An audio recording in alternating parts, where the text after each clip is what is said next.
Hello, Queen Bees. I hope everybody's doing well today. I have a new topic to talk about. This one is deep. This one is about relationships, and this one is for the ladies. So, fellas, hop off. The topic is un clavo saca a otro clavo. And if you're Latina, I'm pretty sure that you have heard that saying for a long time. You probably have used it, right? It means one nail takes out another nail. In other words, if one nail stopped working, take it out, put another one in, right? And something just sparked in me to talk about this because I know a lot of us struggle in this area where we have not been successful in our relationships with men. And that's what I wanted to talk about. How I went from one guy to the next, to the next, to the next. I'm not talking about sexually, I'm talking about relationship wise. And how I was just broken through the whole thing. And how one nail takes out another nail, un clavo saca otro clavo, or saying next when something don't work out, is not truly the way to go. So I want to tell you a little bit about me. I'm going to give you a bit of my testimony. And it all started in the 3rd grade. I fell in love with the little kid with the long ponytail in the back who sat on the 2nd row of my Miss Colon 3rd grade class. His name was Michael Felix. And I was like, whoo! I was in love.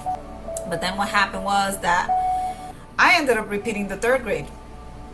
So I stayed behind and all of my friends moved on, including Michael Felix. I was so hurt. My heart was broken. I lost Michael Felix. And what happened? In walked in a boy named Louis. I'm not talking about Louis Talia's dad. I'm talking about this little boy named Louis. And let me tell you that in 2 seconds when I saw that boy, all the pain seemed to have gone away. Next. So then this Louis boy became my obsession. And guess what? We went on to the 4th grade. And in 4th grade, they split Louis. He went into a different classroom. And now, in comes in a new boy. This one has straight hair. And his name was Louis too, but they called him Luisito. Oh my gosh, I forgot about the other Louis. And Luisito, woo, Luisito took my heart. Un clavo saca otro clavo. Next. So now I'm in love with Luisito. We kind of look at each other. We're sitting side by side in our little desk that open up. And when he's opening his desk, I'm opening mine. And I'm looking at him. And I'm making sure my desk is nice and organized. Because I need to, be presentable. But then one day, Luisito farted in our math class. And that was it for me. I was over it. But then I went on to the 5th grade and in comes in another boy. His name was Noel. Oh, I was in love, head over heels. I no longer liked Luisito who farted in 4th grade class. I liked this new guy, Noel. Next, un clavo saca otro clavo. I was over it. I had a new boy in my life. And this went on and on and on. Then I finally met Talia's dad, who was actually my first, what I would call my first real boyfriend, puppy love, right? Met him when I was like 15 years old. We became boyfriend and girlfriend.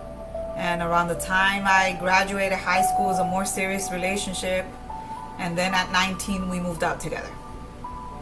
And at 21, I was pregnant with my first, at 20, I was pregnant with my first child. After that, our relationship ended, and in comes into my life who becomes my first husband, Ariana's dad. Now I'm in a more serious relationship. This one is a lot more serious than the last, but I'm broken.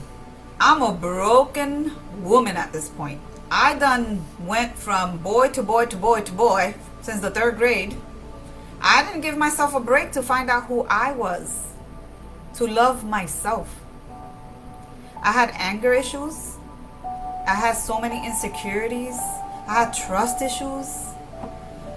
So now I'm in this marriage. We got married, right? Me and Ariana's dad. and it was a very toxic relationship. Now, to backtrack, I have to say that when I was growing up, I didn't have an example of a good relationship because I didn't see it in my parents. And even though my mom and dad were married and they lived in the same household for most of my life, it was a toxic relationship, and that's what I got to see, and that's what I learned. So I never knew what a healthy relationship was. So here I am in a toxic relationship, in a toxic marriage. Anger issues were like out of control. He was emotionally abusive. I was verbally abusive. It was horrible. At the 12-year mark, I ended the relationship. I had the courage to end the relationship. A very short time after my separation and divorce, here walks in my hubby-dubby, Edwin Belgrave, man who I'm married with today. Here he comes into my life, and I had taken out that nail when I divorced my husband, and I hadn't put another nail in because I was thinking about patching it up, maybe like putting some filler, sanding it down, maybe giving it a little bit of a paint job. And I'm talking about my heart. But I didn't get to do that because here I come and I put another nail into the same hole. And a hole, what is a hole? A void that I've had all my life. And what happens? What happens when you keep switching nails on a wall in a hole over and over and over again, and you're hanging your picture frames and your precious paintings? That hole is going to get weaker. It's going to stretch. It's not going to be able to hold anything. Be careful, because if you brush up against it, it might fall. The painting might fall and crumble to the floor because you're so weak. That hole is weak. It's not filled with anything. It's empty. It's hollow. That was me. So here I am with Edwin Belgrave. Babe, sorry, I'm talking about you. And I get into this relationship right away and don't give give myself time to heal. And now we're talking marriage. But I was broken.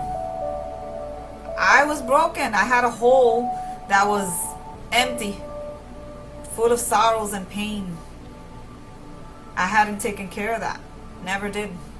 I wasn't the focus of my life. Having a man was, because I thought a man completed me. So I had a conversation with my husband before the wedding date.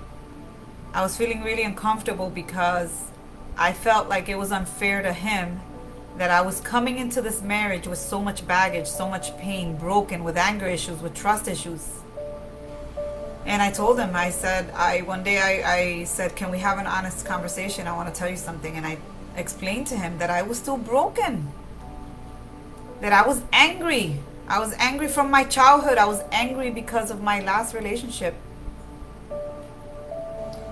I wasn't a happy person. I wasn't healed. I wasn't ready for marriage. So what ended up happening after that is I got serious about my relationship with God. And I literally was begging God, asking God to help me. Help me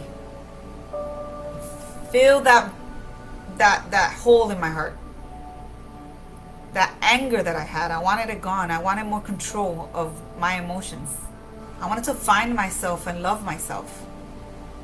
And without going into the details, I walk into a Christian conference, women's conference one day, and I had a very special experience, something out of supernatural experience with the Lord. And that day, God healed me. And for the first time in my life, my 12-year relationship with Ariana's dad, which I hated and I thought it was so unfair to me, everything that happened, I looked at it totally different. I'm going to tell you right now what were the transitions that I went through during this healing. Because I went through to that conference and God dealt with me that day.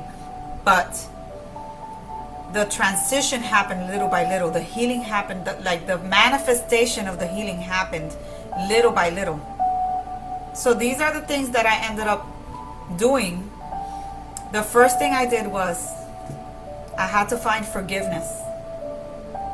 I dug deep in myself And I forgave my ex-husband, my parents, my past, my bullies.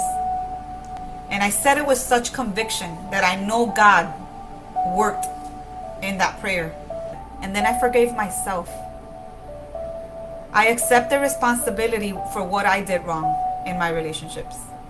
Because it takes two. It takes two. And I have to accept responsibility for my emotions going forward. The past is the past. I decide today how I'm going to deal with things moving forward. And if I continue to hold on to what's in the past, then it's my fault that I'm miserable, angry, bitter, and I can't even have good relationships with people, not only men, but friends. So I accept the responsibility. I didn't blame myself, but I accepted the responsibility that there were areas in my life, there were things about me that I needed to change. Number 3. So number 1 is forgiveness. Number 2 is accepting responsibility. Number 3, it dawned on me that I had to do some deep evaluating of myself. I had to self-reflect about deep. I'm talking about I got with God and I told God, Lord Jesus, I have an issue. I blow up. I go into tantrums if I hit my toe against the wall. That's not normal. And I asked God to help me to see through his eyes what I couldn't see. A lot of us can't see ourselves outside of ourselves, right? Other people know what our flaws are, but we don't see them, we don't accept them, right? You could hear it 100 times. You could have the same problems with people for the last 10, 20 years of your life, and you still don't make a change because you're not willing to listen and to accept that there's a problem. My temper was out of control. Deep down, it was because something in my past, an insecurity of mine, that some little comment that somebody makes, even if they did it maliciously, I couldn't even let it brush off of my shoulder because I was so sentimental, so sensitive. What else? My finances were a mess. I had to become more responsible with my finances. I wasn't in my past relationships. That's probably a lot of the arguments that happened. I was insecure. I didn't trust a man. Rightfully so. I had reasons why I didn't trust a man. But I focused so much on what he was doing to me, who he was talking to, what woman may have gotten his attention or was getting his attention. It doesn't matter who is getting his attention. I had to find myself. I had to be secure and confident about myself, because somebody's rejection is God's protection. So that's where I wanted to get to. Not to care that somebody was doing something bad behind my back, but to know that I was worth better. That if it was happening, it was their loss, not mine. And that I had to move on. I had to search inside, and I found out that I was being too dependent on a man. For emotional, financially. I had to become independent. I had to find hobbies, going on outings, finding time to go out and give myself a little bit of self-love, me time. I started going to the movies by myself because I was so afraid to do it alone. It was so awkward for me to sit at a restaurant in a table all by myself. I said, I have to get out of this fear. I have to be in love with myself. If I can't love my own company, who else is going to love my own company? Instead of wanting the attention of a man all the time because, they were too busy. Oh, I got offended. If they didn't stay on the phone with me for more than 5 minutes, I felt unwanted and rejected. Who cares? I got things to do. You don't need to be on the phone with me for more than 5 minutes, honey. I'm busy as it is. That's where I am today. That's what's confidence. Through all my up and downs, and all the times I continue to fail, I pray. I continue to have a relationship with the Lord. What are some of the prayers that I pray about? I always tell God to heal me physically, emotionally, to heal any void that tries to show up in my life. The devil roams around, and if you're weak-minded or you've struggled with your mental health, insecurity and all of that, He's going to attack you in the same areas all the time. So I have to continually ask God to protect my mind and my heart and to continue to heal. And if there's a hole that tries to show up on my wall, on my heart, I'm breaking that wall down and I'm rebuilding that wall. Brand new. No holes. I don't need a picture frame. I don't need a painting on that wall. I'm good all by myself. That's where I want to get to. What else do I ask God for when I pray? I'm consistently asking God to remove the veil out of my eyes so I can see what He sees. So I can see myself the way He sees me, good or bad. So He can show me where I need to improve. Also, so He can show me how good He sees me. What a great and worthy woman I am. Also, so that I can see others and see the good in others instead of always bickering and nitpicking on people and finding faults in people. I've asked God for His strength to surrender the pain, the past, the hurt, and all of the baggage that sometimes wants to climb back on my back. I ask God, Lord Jesus, take this away from me. More so, give me your strength so I can do it myself, so I can let it go. Another thing, a person that gives more than they receive and don't expect anything in return, you're always there to help others. You do random acts of kindness. You like to lift others instead of bring them down.